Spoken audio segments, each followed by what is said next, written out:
to Third Eye Africa Television. My name is Joy Malik. We begin with the headlines.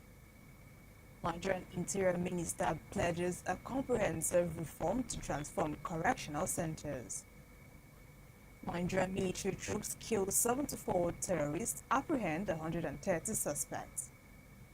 Governor Zulum distributes 280 houses to police, donates 110 patrol vans for security. Now let's go on a quick break, and when we return, we bring you the news in detail.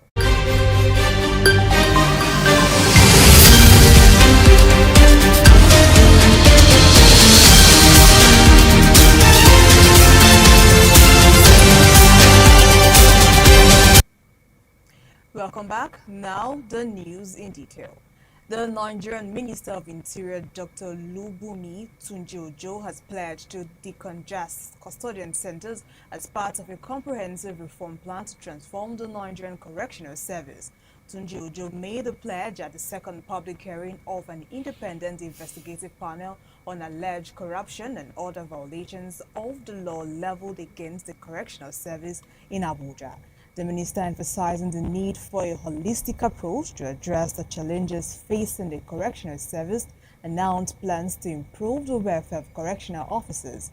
This, he said, included the provision of better training, equipment, and living conditions. Tunji-Ojo also spoke on the issue of awaiting trial inmates, which he said was a major contributor to prison congestion. He announced plans to relocate inmates who had committed federal offenses to less populated correctional centers. Tunji-Ojo assured that the government would provide the necessary support to ensure the success of the reform efforts.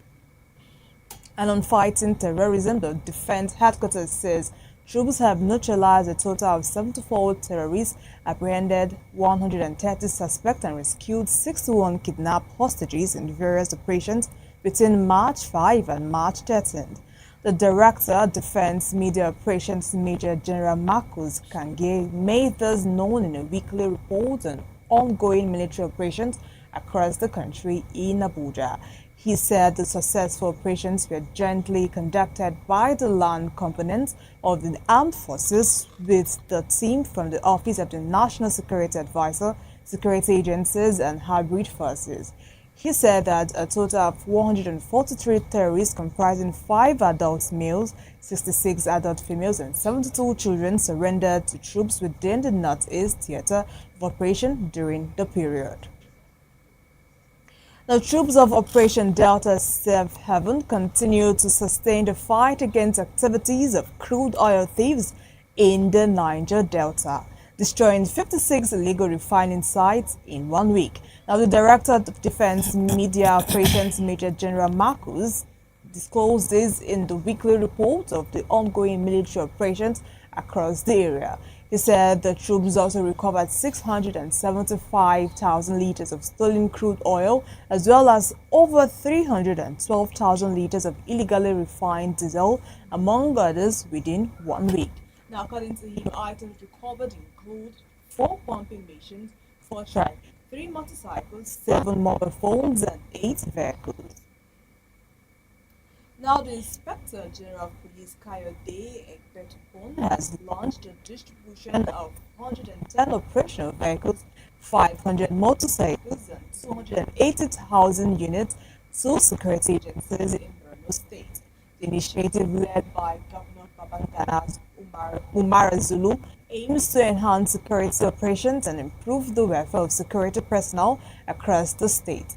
Speaking at the government house in Maiduguri, the police boss praised the governor for his continued support, describing him as a performing governor committed to tackling insecurity in the Northeast. On his part, Governor Zulum said the initiative was part of his administration's commitment to strengthening the state security architecture.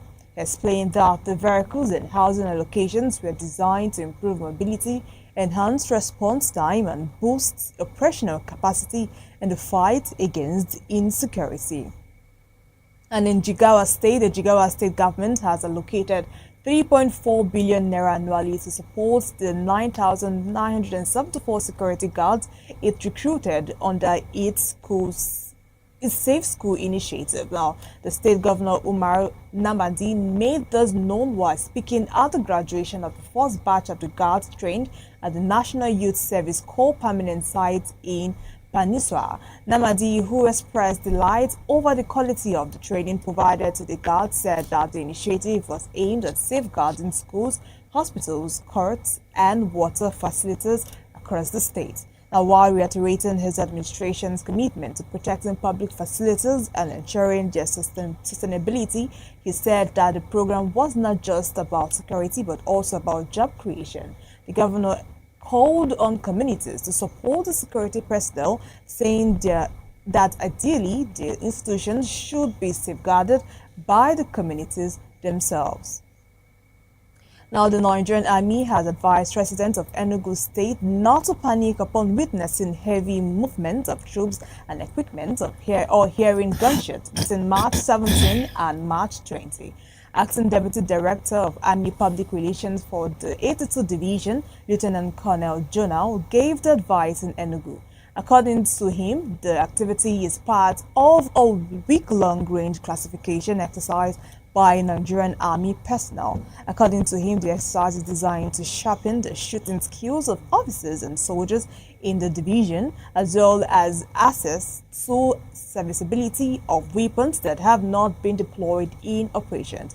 He further assured the public, especially residents of Ukpete, Okehe, Omoka, Afa, Chima, and Uhoyo communities in Udi local government area that there was no cause for alarm.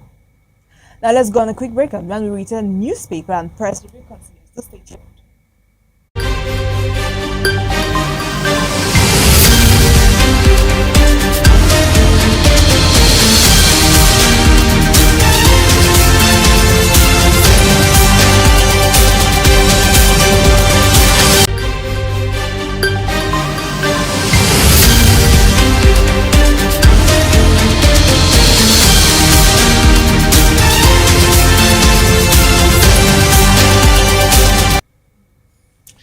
Hello and thank you for staying with us on Third Eye Television. My name is Ivan Magoni. Hello, Joy. Good morning. Good morning, Bivan. You look stunning. What happened to your hair? I had to cut my hair to look just like you, Bivan. Not to look like me, just so it should probably think. Is the economy affecting you? No, I just wanted a new look.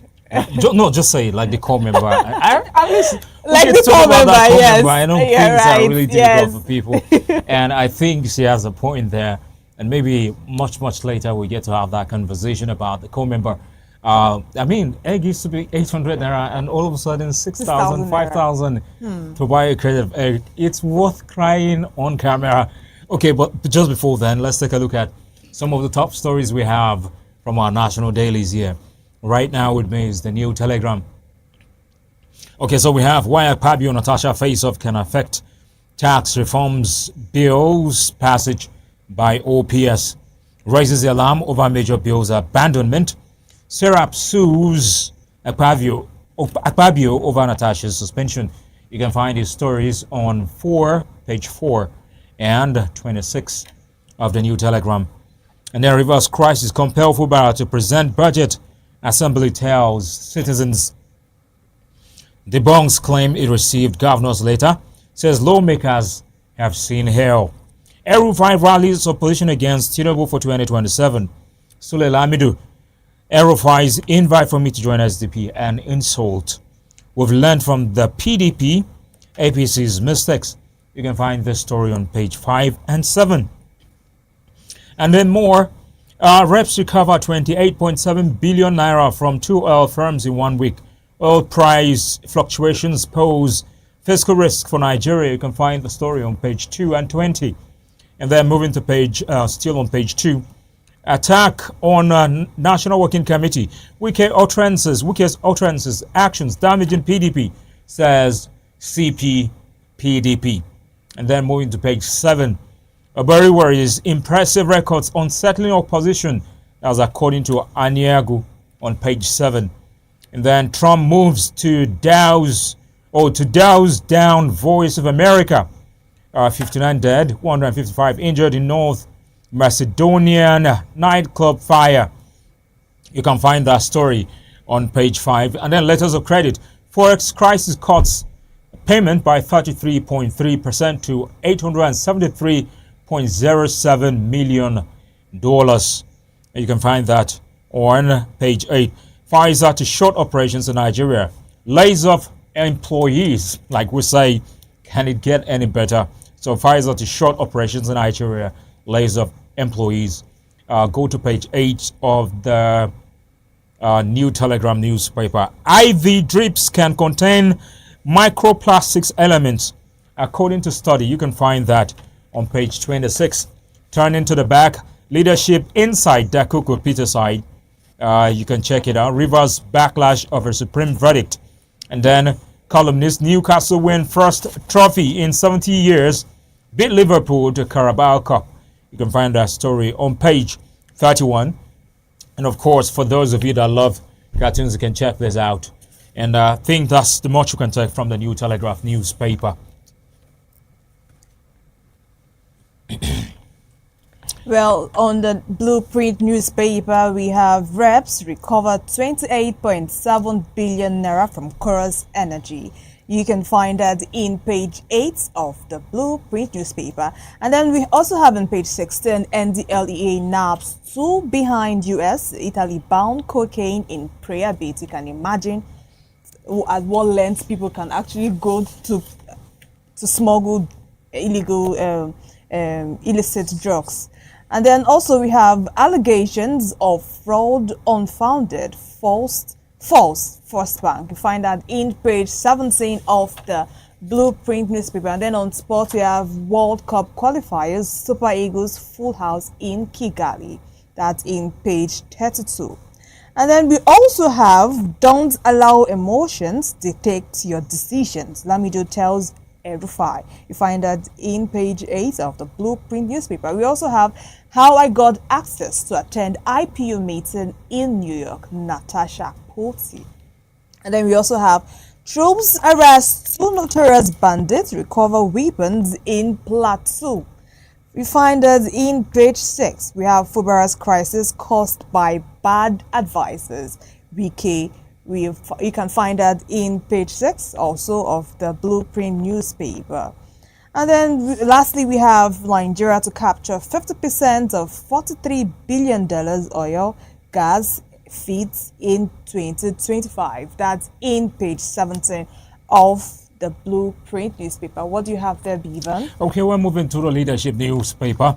Ahead of 2027, Tinubu firms grip on APC may retain Ganduje's National Working Committee. That story you can find on page 4. And then state excos likely to stay put. Automatic tickets for president, NAS and lawmakers. And then governors to decide state assembly by slots. And then what else do we have here? Lamido tackles Erufai over call to join SDP. You can find that story on page 30 of the leadership newspaper. And then, of course, we still have the column by Dakuku Peterside, which is on the back page of the leadership newspaper. And then we have this Stephen Leacock rather. I owe a lot to my teachers. I mean to pay them back someday. You can check it still on the back page of the leadership. And then reverse. Okay, I've talked about the reverse backlash of a Supreme verdict. And I think that's what we have here from the leadership newspaper. If any of these stories pique your interest, you can pick the leadership newspaper and go through it. So, Joy, let's get to see which of the stories we're going to react to here. Just as usual, we have Udo Etefia, as usual, our in-house analyst, current affairs analyst, and political commentator. Good morning, sir, Mr. Udo. Morning. Good to see you again. You How look was your really weekend? good. Good to see you again, sir. So we learned that your daughter is 7, and so looking at the fact that this young lady has been, how does it feel having a daughter or a child who is 7? Looking at the economic crunch, the fact that they say it's 30,000 naira, sometimes it's 70,000 naira, and sometimes the PPA is supposed to pay. We hear nothing from the PPA. The state is supposed to pay. The federal government is supposed to pay. What's your experience with the, with the current crop of core members we have in the country? Well, I feel like every other Nigerian parent may have children serving the NYS National Youth Service Corps. You know, before this time about, or let's say when these young ones were in the orientation, even before then, for the current batch went to orientation camp, there were these assurances by the authorities that the allowance paid to them will be increased from 33,000 naira to 77,000 naira. That was the assurance when this current economic situation came into being. The government said as it was increasing workers' salaries, it will also increase the allowance of these Coppers. service Co-members. coppers. So, but up till now, you know, when like I said, during their orientation camp, the then NYC Director General was going around as usual, seeing things for himself, assuring them that, look, we know what you are going through, and we want to assure you that your allowance is being increased. That before you leave the camp, that it will be increased from 33,000 naira to 77,000 naira. But up till now, How long has she been there? 7. okay, it's just between, this is March, Yeah. between February and, between January and now. And January and Yes, now. about 3 And months. this announcement was made a couple of months ago. It's not just about January, February, and then it has not been implemented. This is something that has been ongoing. This conversation has been on for quite some time. And up to now, if this guy had not come up to say, look, this is what we're going through, probably a lot of people would think core members are earning 77,000 naira. Now, this is the point here where we are having issues now, where people are divided along, some are saying, you are a core member, you should not criticize the government. Yes, it is true. She's a core member. She's a government property. She's part of the government. She's under the protection of the government. But then the government made a promise that it is not fulfilling. And she's coming out to speak now and saying, look, this is what they promised us. But it is not being implemented. And look at how the situation of things at the moment. We are going through tough times. A crate of egg that used to be 800 naira, that used to cost 800 naira, is now 8,000, 6,000. It depends on where you go to, please. There are places you go to where you find out that this commodity costs as much as 10,000. It depends on where you go to get it. So this young lady, a lot of people are criticizing her. Some are saying she's right. Some are saying it's wrong. So the conversation here right now, is she right? Is she wrong? What do you think, Joy? Well, for me, I think rules are meant to be broken, right? But then I don't think she is wrong. I feel like everybody has a voice, and it's okay for you to use your voice. Now, she has spoken for lots of Nigerians, lot of coppers that are actually suffering. For instance, for her, she went to get a crate of egg, which used to be 800 naira, but now it's 6,500 naira. Lover of plantain chips. I went to get plantain chips, and I saw a plantain chips that used to be like 500 naira, now 8,200. Why is it like that? So on a normal, it's okay for you to come out and vent. I don't think she was actually wrong in what she did. She was actually not wrong. She has spoken for lots of Nigerians, and it's very wrong for her for NYC authorities or people that are in NYC to come out and start speaking to her rudely and summoning her and even insulting her, because there was actually a call record where the woman said, "You must be very stupid. I am not a maid. Listen to me. Take down that video." That doesn't make any sense.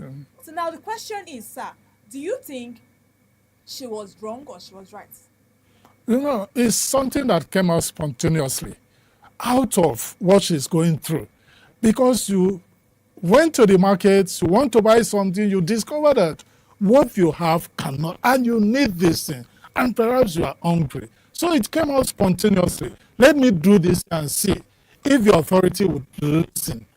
And everybody goes to the same market, whether you're a youth corper, Yeah, the worker, you civil servant or public sector worker, you go to the same market. And things are not easy. And some of these youth coppers, you see that they go to a place, rent accommodation, they go to a place, pay bills, they go to a place, so much. And the landlord will not say because you're a youth copper. The transport people will not say because you're a youth copper.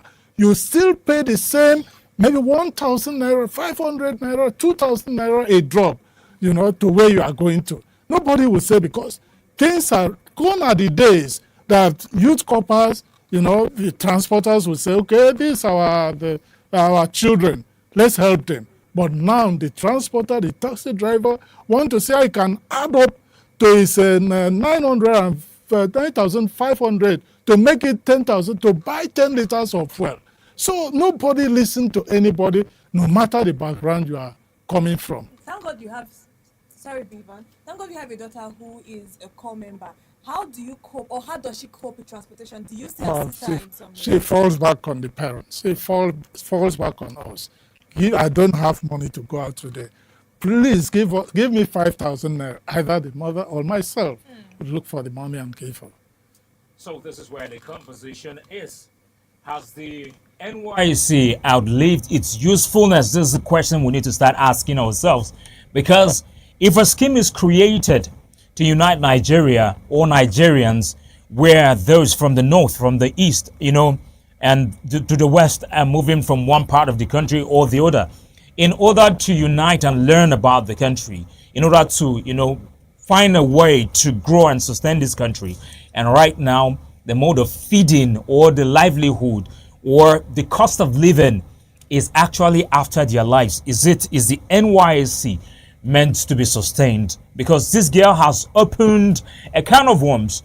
I'll use myself as a good example. When in 2015 I went for my service, it was just when I landed in Imo State.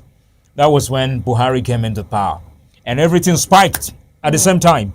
So throughout my stay in Imo State, That's Buhari in the military. yes. So throughout my stay in Imo State, I know exactly what I went through. It was difficult. It was tough. Now Buhari is done and gone, and now we have Tinubu. Tinubu came in from day one. Things picked up. Now Tinubu came up with promises. This is what I'm going to do to help those people. And right now, it's not coming to be. Things are becoming tougher and more strict. It is suffocating. Nigerians are being suffocated. You can't move from. You can't even use 1,000 naira. It doesn't have users anymore. 1,000 naira is the new 100 naira. Look at how before our eyes we used to buy bread, 35 naira, 45 naira. Bread moved to 100 naira, up to 500 naira. It's like since we were born, we're not supposed to have any dividends of living in Nigeria, because you just watch everything fade before your eyes and life becomes very difficult for you. So the point is, if the NYSC is not going to sustain and keep the promise of taking care of Nigerians and protecting them, then you have no right to threaten them in any way. You have no right to try to suffocate them when they cry out because of the pains and hardship they face every day as a result of saying they are core members. In their parents' houses, wherever they are, under that 1 year they are supposed to be serving, someone will dedicate that 1 year to doing something that will be beneficial to himself. You could learn a skill, you could stay under your parents' roof, and you will eat good food, and then you go out there and do something that will be useful. But you were here serving your land, or your motherland, or your father's land, like they will say. And then while doing this, you go out on a daily basis, PPS stress, going for clearance stress, going to a strange land, accommodation, transportation. I saw someone say, I am living in a house of 1.2 million naira, and I am a core member. Cost of transportation, cost of feeding, if there are, recharge card, internet, and whatever it, how do we survive? Please, let nobody try to victimize this young lady. She has a right. She has the right to open up and speak. Not until this girl does something that would affect her or that would affect the society in general. Or do you want a situation where a core member would douse herself on fire, self-immolation like Bosses before we realize how bad, how difficult, how tough it is? And then again, we need to find out who are those people who have been threatening this young lady. What exactly is your point? Where are you driving at? Why are you threatening her, just like Joey said? That young lady has spoken the minds of a lot of Nigerians, and so nobody should try to stifle her voice. It's been a great conversation here. Let's move to the next point here. We are looking at Lamido tackles El-Rufai over call to join the SDP. Well, Mr. Udo, back to you. Yes, Lamido is one man that, in this current democratic process in Nigeria, is one man who has stayed in a political party from day one, in government, out of government. He maintained a stay in the People's Democratic Party. He had not heard that he had decamped.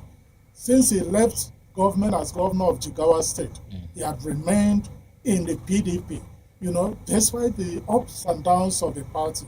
And you know that El-Rufai was also in the PDP at the time he was governor. He was in the PDP. He started with the Director General of BP, Bureau for Public Procurement. Enterprise or procurement? No, enterprise. Okay. The one that is in charge of selling government properties. Okay. So he was the one in charge until the then President Obasanjo called him to become the Minister of FCT. So he was in the PDP, and El-Rufai was one of those that staged the movement of members of the PDP to form the APC, under which they brought up Buhari to rule, to become president. So he remained and himself became governor of Kaduna State. And he continued there until he served for 8 years. First term 4 years, second term 4 years, 8 years under APC, All Progressive Congress. At the end of it, he had ended his tenure. Now, he came out, helped this current president to become president. He was one of those that followed the then the candidate of APC, that is Tinubu, from one place to the other, campaigning even to the UK Chatham House, where he campaigned that this is the best president. This is the one that would help Nigeria. Eventually, when President Tinubu won the election and was sworn in, it was time for them to now reward those who worked for the party, who worked for him to become president. El-Rufai suddenly was not picked. His name was shortlisted as a minister, but it was not. The Senate declined, said for one reason, for security reason, which they've not told us. It was dropped. So since then, he remained quiet until recently that he came out to say he's leaving the APC to join the SDP. So you're saying that in summary, are you justifying Lamido's stance that it's an insult and that El-Rufai has been emotional about the way he's going about this? Yes, because he felt that because they didn't pick him, they didn't make him a minister, so it's now time for him to campaign against. When you have something against somebody, you must always find a way, and that is El-Rufai for you. That is what he did to Goodluck Jonathan. He joined forces to work against him. He even said that even if Jonathan painted the whole road in Nigeria with gold, they would still run him down. So he campaigned vigorously against Jonathan. And that's exactly what he wants to do against Tinubu. Now, he knows he cannot do that on the PDP APC platform. So he now moves on to want to use the SDP. I think that is what Lamido is saying. We are talking about him trying to join forces with other people just because the president or do you actually think it was actually the president or the Senate that did not make him minister? Well, I think that in Nigeria, if the president wants you to be minister, no matter what the Senate does, he would resubmit the name. Even if they reject you, he will resubmit the name. So I think the president did not want him. And that was why he aligned with the findings of the Senate. Okay, it's been an interesting conversation here for the past couple of minutes, and this is where we draw the curtain for today. Join us tomorrow on Third Eye Africa, and it's been a pleasure having Udo Itefia talking about these very, very important issues in our society. And as you go about your daily activities, do your due diligence, be a good Nigerian, live by example, be the example you want to see. And it's been a great time here. Once again, my name is Bivan Magoni Joy. Over to you. Well, remember, security is everyone's responsibility, and if we accept that, we might just be able to make the world a better place. Many thanks for watching. Bye for now.